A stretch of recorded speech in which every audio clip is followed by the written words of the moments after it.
We begin with a major development in the death of Suzanne Morphew. Her husband, Barry Morphew, charged with her murder again. A grand jury indicting him on a charge of first-degree murder. He was taken into custody in Arizona today and is waiting extradition to Colorado. Now, Morphew is accused of killing his wife, Suzanne, on Mother's Day 2020. Now, he was first charged with her murder in 2021. Those charges, though, were dropped just days before the trial because of prosecutorial misconduct, which in fact led to the disbarment of the district attorney, Linda Stanley. Now, at that time, Suzanne's body still had not been found. Her remains were found September 2023.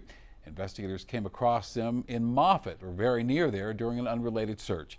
And an autopsy found a rare mixture of powerful sedatives in her bones, typically used as an animal tranquilizer. I'm glad you're with us to wrap up this busy week. I'm Shannon Ogden. And Denver 7 is digging through this new indictment, learning more about why prosecutors decided now was the time to move forward with this case once again. Denver 7's Claire Lavazorio in Alamosa tonight with new details. We're down here in Alamosa, where the district attorney formally announced the first-degree murder charge just a few hours ago, saying the team has done everything they can to take this case to court. It's been more than 5 years since Suzanne Morphew first went missing, and I spoke with one of her close friends who says she hopes this new development will lead to a conviction.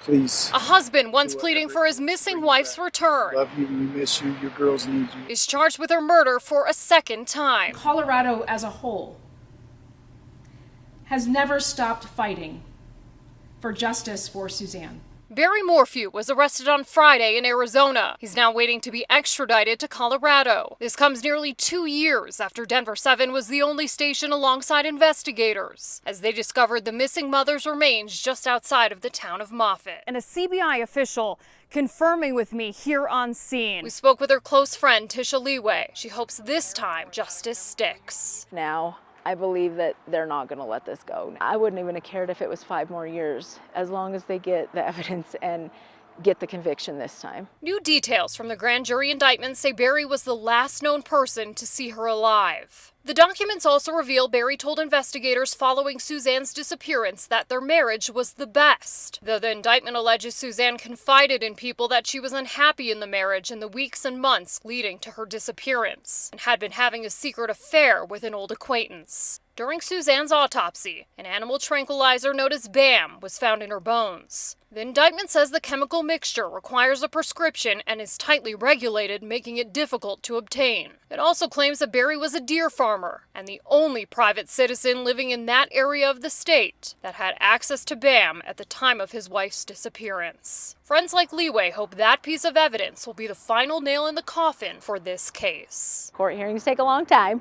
We're one step closer, and I think we're a huge step closer, honestly. We reached out to Barry Morphew's attorney for a response to this indictment. He sent us a statement which says in part, Barry maintains his innocence. The case has not changed and the outcome will not either. Morphew is being held on a $3 million cash-only bond. In Alamosa, Claire Lavazorio, Denver 7. And again, this is the second time Barry Morphew has been charged with the murder of his wife. And as you know, the justice system prohibits so-called double jeopardy. The Fifth Amendment protects people from being tried multiple times for the same crime. So this afternoon, I spoke with attorney Stephen Longo about how a person can be charged twice for the same crime and just how often this happens. Explain how he can be charged again with the same crime. Yeah, so effectively, when we think of someone being charged again with the same crime, immediately we think of something like double jeopardy, right? Well, why do we get a redo? And that's because there was effectively no dispositive outcome with the first case, right? It wasn't dismissed by a judge. It was not brought in front of a jury of his peers to invoke his right to a jury trial. Prosecutors had a little misstep with what they disclosed and how they disclosed it. And their expert testimony, which was going to back and present a lot of that evidence, was not going to be allowed by the judge. So what the prosecutors decided at that point was, let's pack it in, dismiss the charges, effectively what we kind of said, without prejudice, so they could bring those charges again. How unusual is this? I don't think we see it very often, right? It's newsworthy, not just because of the publicity of the case and the nature of the crime itself, but usually when prosecutors bring charges, it's because they are confident that they have the evidence to proceed to trial and secure a conviction.